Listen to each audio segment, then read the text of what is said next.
The Bocuse d'Or is known as the Culinary Olympics. It is not the only food competition, just the most famous, and is sponsored by San Pellegrino. It is even more famous than the German Culinary Olympics, the international exhibition of culinary art in Germany. This exhibition has done everything to clinch the title of the Food Olympics. It is even hosted every 4 years, but the Bocuse d'Or is still the most famous. Some chefs even leave behind high-profile jobs to train for it. There's a lot at stake. They're not representing a restaurant, they're representing their countries. And so the best and most talented chefs in the world get together in one large hall and fight for a golden trophy. But how did it begin? 37 years ago, in 1987, Chef Paul Bocuse had an idea. Chef Paul Bocuse was the honorary president of the Culinary Sector Exhibition and Trade Fair. But while he watched the exhibition, he realized something was missing. He loved the exhibition, but his love and excitement pushed him to crave something else, something that would keep participants on their toes, a culinary competition. For the trade fair, meals were pre-prepped and then displayed to the excitement of visitors, which was such a fun activity. However, Chef Bocuse thought it would be even more exciting if all the meals were prepared live in front of the audience. This had never been done before. There were several gastronomy contests around the world, but none of them featured a live performance. The idea was bought immediately, and the first Bocuse d'Or took place in January 1987. So began the greatest gastronomy competition in the world. For 37 years, Bocuse d'Or has been hosted in the same month every 2 years and in the same location, lying in France, at the Sirha International Hotel Catering and Food Trade Exhibition. Chefs around the world begin to look forward to this competition, and competing teams practiced for months to win. In 1997, however, something else happened that introduced an exciting tint to the games. One of the competing candidates was a Mexican chef. This Mexican chef must have been really loved. His presence excited other Mexicans as they walked into the huge venue with a mariachi band, foghorns, and even cowbells. They made a lot of noise from the stands, trying to cheer their favorite chef on. Just like that, a new tradition was born. Audiences became louder and spectators became creative while showing their support for their favorite chef. Another exciting twist happened again in 1999. Before this pivotal year, the reigning champions country was not allowed to participate in the next contest. But France changed that rule. How? By losing. France had always won gold each time it was allowed to compete. They won in 1987, 1991, and 1995. But in 1999, that streak finally ended. Terje Ness of Norway beat the French competitor Yannick Aleno to win gold, and Yannick fell in second place, winning only a silver medal. The organizers probably sensed a new competitive twist and made the change immediately. Now, past winners have the chance to defend their medals, which has only happened once, in 2007. French competitors won again after winning in 2005. France has won gold 8 times, while Belgium, Norway, and Sweden have consistently finished in one of the top 3 placements. Leah Linster of Luxembourg became the first woman to win in 1989, and Rasmus Kofoed of Denmark became the first multiple medalist with bronze and silver in 2005 and 2007, and the eventual gold medal in 2011. The US could not place higher than 6th until 2015, when Philippe Tessier and Skylar Stover made history by becoming the first Americans to mount the podium and the first non-European team to win silver. The American team was coached by Gavin Kaysen, Thomas Keller, Jerome Bocuse, and Daniel Boland. They finally won gold in 2017 thanks to chef Matthew Peters. They finished ahead of Norway in 2nd place and Iceland in 3rd. But why did it take them so long to win a trophy? Chef Alan Wong, a member of the Culinary Council that advises Team USA, said the problem was lack of funds and support. But how do people qualify to compete? The rules for qualification have changed over the years. Now, you either have to be a top 12 finalist of Bocuse d'Or Europe, a top 4 finalist of Bocuse d'Or Asia, or a top 3 finalist of Copa Azteca Latin American competition to qualify. If you cannot get in through any of these routes, you might be lucky to be amongst the 3 national teams selected from the national application, or among the 2 teams selected as wildcards. What are the rules?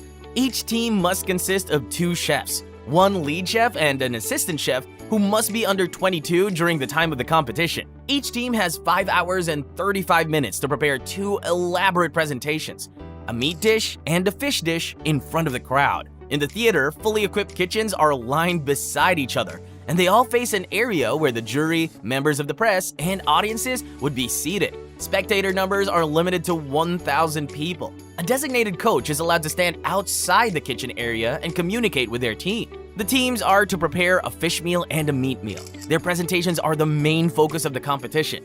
It must be creative and exciting. Before, the fish and meat themes were announced 6 months before the event, but after 2013, it was withheld for 2 months in order to encourage the chefs to display even more creativity and spontaneity. On the day before the contest, candidates will have 30 minutes to choose seasonal fruit and vegetables from the 5 continents market to prepare 2 of the 3 garnishes in the contest. The third garnish must be from their respective countries. They'll also have 1 hour to design and write down the recipe for their dish. No vegetables should be pre-prepared, but teams are allowed to bring pre-peeled garlic, portion oil, salt, and flour, and bring stocks made in advance. Regardless of what they bring, they must make sure to impress the jury. Who is the jury? The jury is made up of 24 chef judges who judge based on the level of perfection in the presentation. They judge based on technical skill, cooking sophistication, creativity, and visual beauty.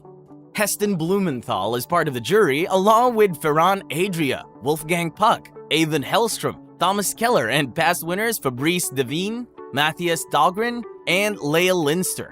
During the competition, the jury is divided into 2 groups of 12. One half judges the fish dish, and the other judges the meat dish. The food's quality determines 40 points, while the presentation determines 20 points. If there is a tie, another 20 points will be awarded based on factors like organization, teamwork, cleanliness, and lack of waste. The winner and the 2 runners-up are awarded Ballon d'Or trophies.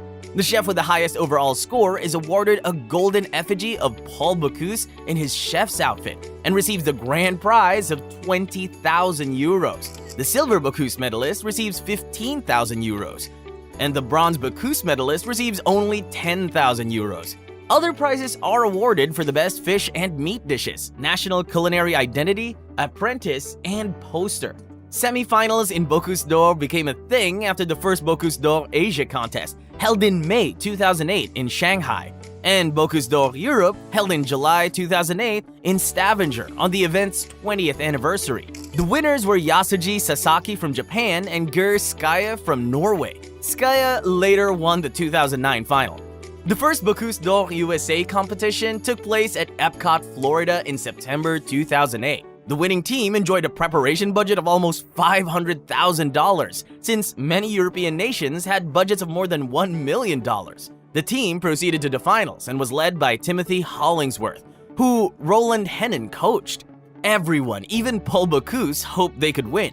Chef Bocuse had said, "I hope the US team will win because we'd really like this competition to cross the Atlantic." Well, they didn't. They were number 6. The Bocuse d'Or USA 2010 took place at the Culinary Institute of America in Hyde Park, New York. The winner was James Kent, who went on to represent his country in Lyon in 2011 and dropped to 10th position. The Bocuse d'Or Asia 2010 took place again in Shanghai in March 2010, and the Malaysian all-women team of Sile Na won. The Bocuse d'Or Europe 2010, held in Geneva in June 2010, was won by Rasmus Kofoed, a previous Bocuse d'Or bronze and silver medalist who went on to win the 2011 World Final. In 2012, the Bocuse d'Or USA Regional Final was again arranged in late January 2012 at the Culinary Institute of America, and Richard Rosendale became the selected US contestant. The Bocuse d'Or Europe Final was arranged in Brussels in late March 2012, and the Bocuse d'Or Asia took place in June 2012 with Yu Eng Tong winning. But it's impossible to have this number of people from various continents around the world in the same hall without some drama. One of the biggest dramas happened in 2005 when the Spanish team left the event terribly angry with the jury. They had chosen to present their platter in a creative style inspired by Salvador Dali motifs. They presented the fish course as a serving vessel in the shape of a 1-meter-high crystal egg. A creative idea that cost them almost €1 million to achieve. Well, did they win? Not even close. They came 23rd. The judges said their dish produced such condensation to the inside of the egg that they had to struggle to see the presentation. The Spanish chefs flared up. They said the jury was old-fashioned and outdated, but the drama did not end there. Back in their home country, their media fueled the fire by calling the jury chauvinistic and claiming that they despise the creativity of the Spanish. Even more drama happened in 2007 when the winning chef, Fabrice Devine, was accused of cheating. Why? Chef Fabrice had delivered 2 of his metal containers quite late, and people began to speculate that it was because the contents had been pre-cooked. A contest director argued that the containers were delivered to Devine 2 minutes before he started to work because snow delayed their overnight arrival, and the containers contained silverware and foie gras, which was not prohibited by the rules. Did the scandal end here? No. 2 days later, a German daily newspaper, Die Welt, published the article, "Gourmet Scandal. Is the world's best chef really a Frenchman?" As it turned out, the title was not as dramatic as the contents. In it, a German assistant chef, Kabaz Hitcham, described 4 men that brought black crates with prepared and semi-prepared ingredients an hour and 30 minutes into the competition. This controversy caused an uproar and led to a few changes in the rules. Also, Kitchen Supervising Committee was immediately added to control candidates' products and equipment. Well, the competition has managed to remain as transparent as possible and has also maintained its relevance. The next Bocuse d'Or is expected to happen sometime in 2025, and currently, chefs around the world are prepping for it. Are you looking forward to tuning into the next Bocuse d'Or? I know I am. Peace and love, fellow foodies. Please like and subscribe to keep this culinary content coming.